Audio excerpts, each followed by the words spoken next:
가슴 아프다 밥 해주는 기계로 살던 엄마의 마지막 선택. 이 이야기는 실화를 바탕으로 재구성되었습니다. 구독과 좋아요는 사랑입니다. 새벽 5시 시계 알람이 울리기 전에 이정순의 눈이 떠졌습니다. 40년을 구내식당의 조리사로 일해온 몸은 이미 습관이 되어버렸습니다. 캄캄한 침실을 빠져나온 그녀의 발걸음은 자동으로 주방을 향했습니다. 남편 사진이 걸린 거실을 지나며 그녀는 작은 목소리로 인사했습니다. 여보, 밥하러 간다.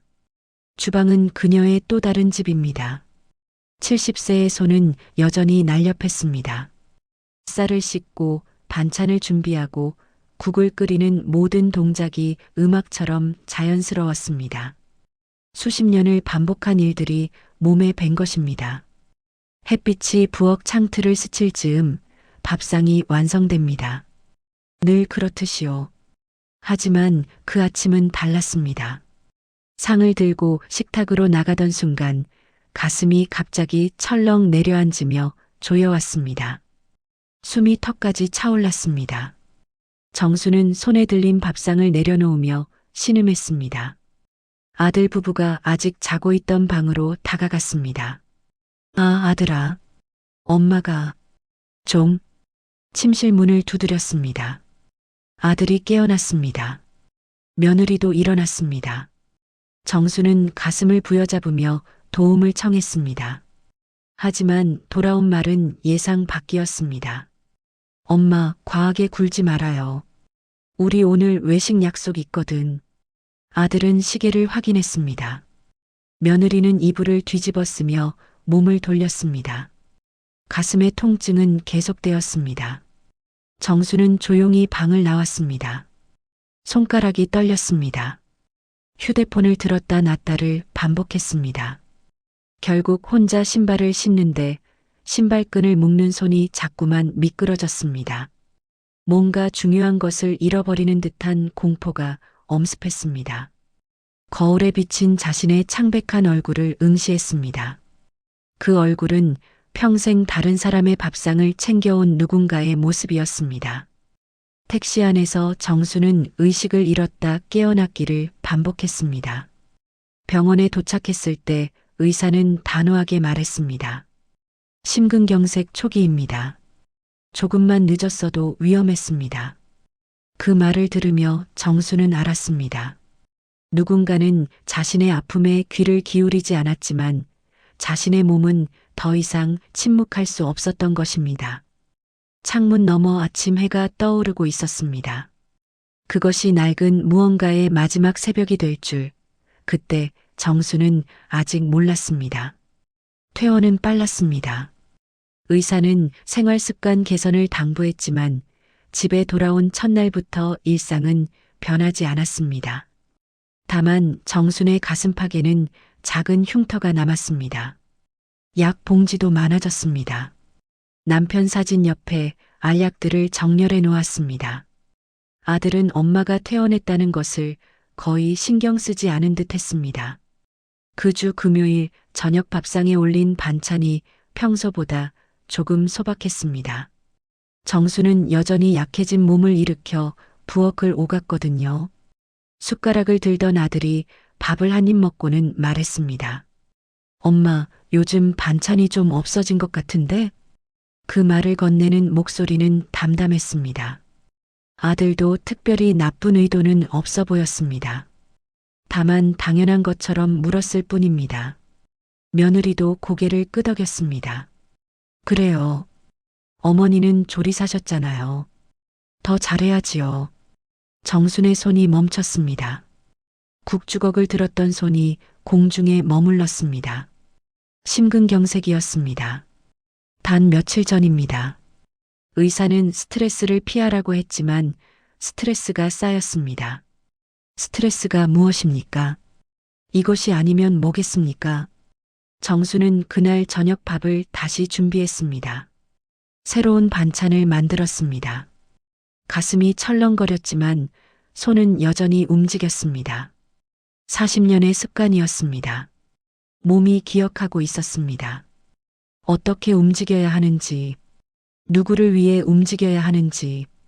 그날 밤 정수는 주방에 불을 끄고 한참을 그 자리에 서 있었습니다. 벽에 붙은 냉장고 메모판에는 아이들이 남긴 메모들이 있었습니다. 10년도 훨씬 전의 것들입니다. 할머니 밥 최고. 손자가 그린 종이 왕관도 있었습니다. 언제부터인지는 모르지만 그 종이 왕관이 정순의 정체성 전부가 되어버렸습니다. 침실에 누우며 정수는 천장을 바라봤습니다. 식당에서 40년, 이 집에서 몇십 년, 모두 남을 위한 밥이었습니다. 아침부터 저녁까지 계절이 바뀌고 해가 떠올랐다 졌다를 반복하며 누군가의 밥을 챙겼습니다. 남편이 살아있을 땐 남편의 밥, 남편이 떠난 후에도 아들의 밥, 며느리와 손자들의 밥, 식당 손님들의 밥. 그러다 문득 한 가지 질문이 떠올랐습니다. 그것이 가슴보다 더 조여왔습니다. 나는 언제부터 나를 챙겨본 적이 있었을까? 정수는 그 질문을 되뇌이며 침대 위에 누워만 있었습니다. 시계는 밤 11시를 가리키고 있었습니다. 내일도 새벽 5시는 어김없이 올 것입니다. 하지만 이번엔 달랐습니다. 내일의 새벽을 맞이하는 그녀의 마음속에는 처음으로 다른 생각이 자리 잡고 있었습니다. 작지만 뜨거운 무언가가 차오르고 있었습니다. 그것이 무엇인지 정수는 아직 명확히 알 수 없었습니다. 하지만 한 가지는 분명했습니다. 더는 이대로는 안 되겠다는 것. 그것만은 확실했습니다. 그 밤을 지난 정수는 더 이상 밥을 짓지 않기로 결심했습니다. 아들에게 말했습니다. 며느리에게도 말했습니다. 하지만 아무도 들으려 하지 않았습니다. 엄마, 무슨 말이야? 농담이시지요? 농담이 아니었습니다. 정수는 침착했습니다. 일주일 밥을 안 하겠다고 선언했습니다. 그러자 아들은 당황했습니다. 며느리는 잠시 외식 계획을 짰습니다. 손자들은 편의점에서 사 먹었습니다. 그리고 이틀 후 아들이 밥을 달라고 했습니다. 약간의 미안함을 담아서였지만 그 정도였습니다. 정수는 다시 밥을 지었습니다. 왜냐하면 그것이 자신이 할 수 있는 전부인 줄 알았기 때문입니다. 40년간 해온 일, 이것 없이 자신은 누구인가? 이 질문 앞에 정수는 자꾸만 무너졌습니다. 밤이 깊었습니다. 정수는 거실 서랍을 열었습니다. 허름한 종이들 사이에서 등기부등본을 꺼냈습니다. 손가락이 떨렸습니다. 글씨가 흐릿하게 보였습니다. 등기부등본에는 명확히 적혀 있었습니다.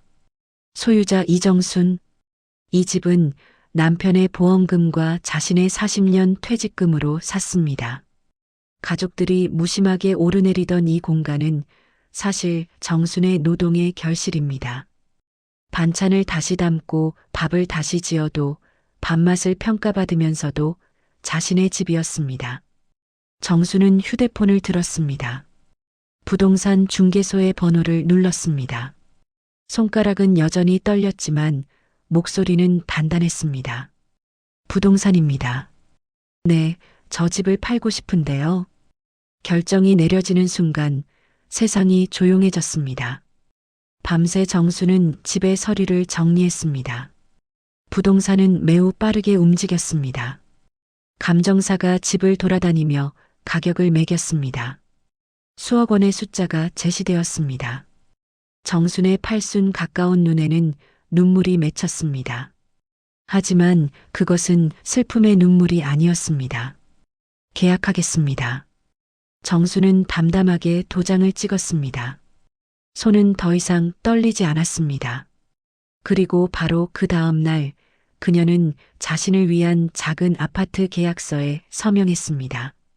낡은 집을 떠나며 가져간 것은 많지 않았습니다. 남편 사진, 손자가 만든 최고 요리사 종이 왕관, 그것뿐이었습니다. 창문 밖으로 저녁 해가 지고 있었습니다. 정수는 그 빛을 바라봤습니다. 이제 생각해보니 자신을 위해 어떤 선택을 한 것이 언제였는지 기억나지 않습니다. 첫 번째라는 생각이 들었습니다.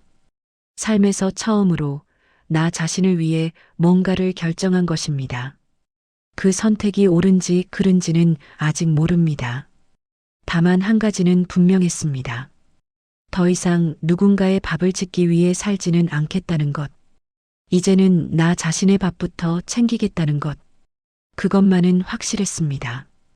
이사 날짜가 정해졌습니다. 사흘 뒤였습니다. 정수는 아무것도 말하지 않았습니다. 아들도 며느리도 집의 소유자가 자신임을 몰랐습니다. 가족들이 사는 집이 시장에 나왔다는 것을 아무도 몰랐습니다. 정수는 그 침묵 속에서 마지막 아침을 준비하기로 했습니다. 새벽 5시, 정순의 눈이 떴습니다.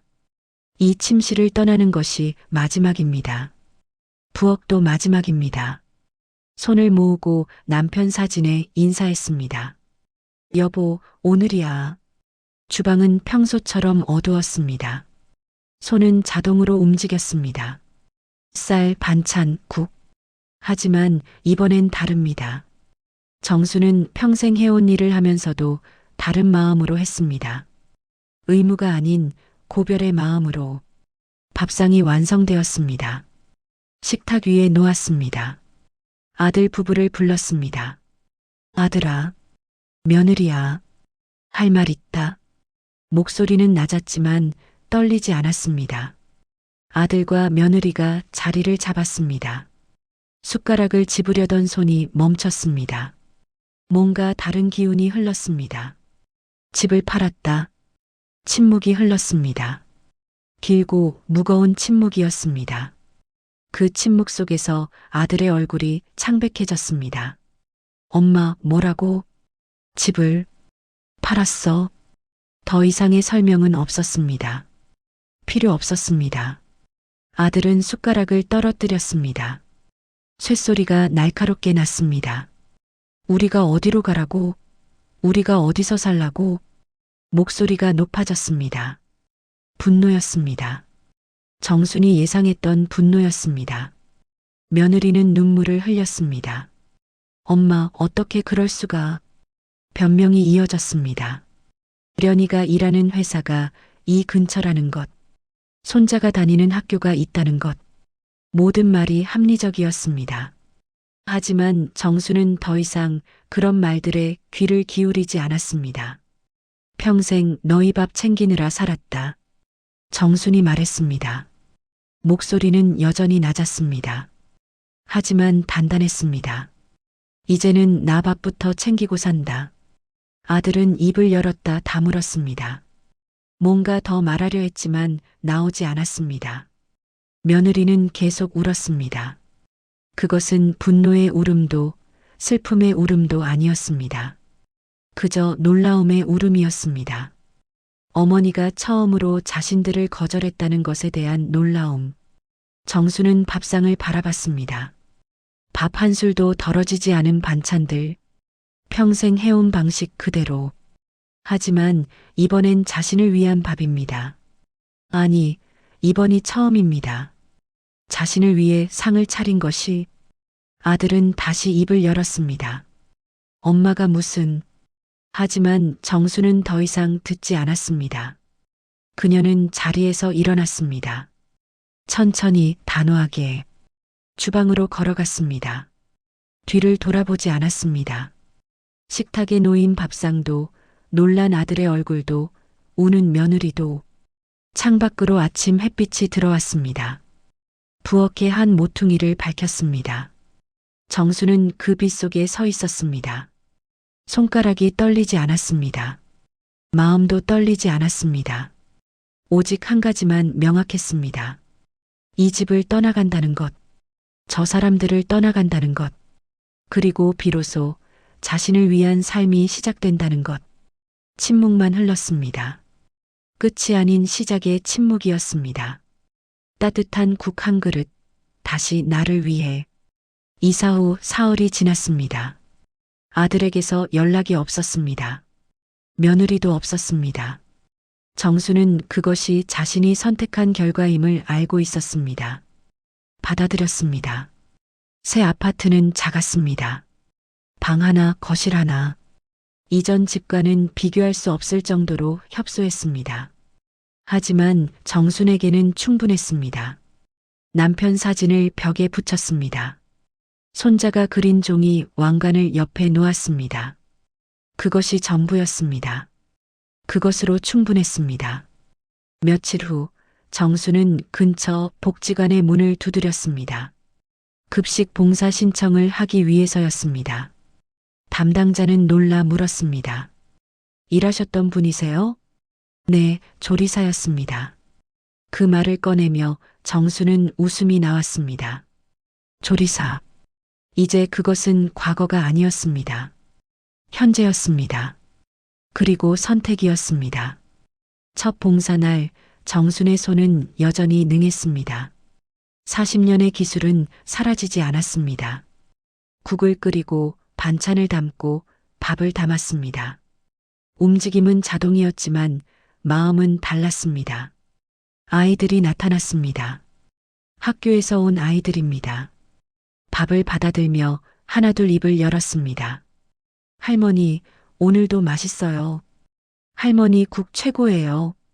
그 말들이 정순의 귀에 닿았습니다. 낯선 아이들의 말이었지만 가슴이 미지근해졌습니다. 오래전 식당에서 듣던 고객의 감사 인사처럼 혹은 손자들의 말처럼 그 말들이 정순을 채웠습니다. 저녁이 되었습니다. 봉사를 마친 정수는 작은 아파트로 돌아왔습니다. 창문에는 저무는 햇빛이 스쳤습니다. 그녀는 남편 사진 앞에 앉았습니다. 여보, 전 잘해요. 이제 나를 위해 밥을 지으니까요. 목소리는 작았지만 차 있었습니다. 손을 모으고 한참 그 자리에 앉아 있었습니다. 창밖의 하늘은 자줏빛으로 물들고 있었습니다. 계절은 늦가을로 접어들고 있었습니다. 70세의 정순이 깨달은 것들이 있습니다. 오래 기다린다고 누가 알아주지는 않는다는 것. 자신을 지켜주는 사람은 자신뿐이라는 것. 그리고 늦다는 것은 없다는 것입니다. 밤이 내렸습니다. 작은 방에 불을 켰습니다. 창밖의 바람은 부드러웠습니다. 마음도 가벼웠습니다. 오랜 시간 묶여있던 무언가가 풀린 것처럼요. 정수는 알았습니다. 새 삶은 항상 새벽부터 시작되는 게 아니라는 것. 때로는 저물어가는 햇빛 속에서, 때로는 조용한 밤 속에서 시작된다는 것. 70세라도 그것이 가능하다는 것을요. 내일 또다시 그 아이들을 위해 밥을 지을 것입니다. 하지만 이제 그것은 누군가의 의무가 아닙니다. 자신의 선택입니다. 자신을 위한 선택입니다. 그것만으로도 모든 것이 달라진다는 것을 정수는 이제 압니다.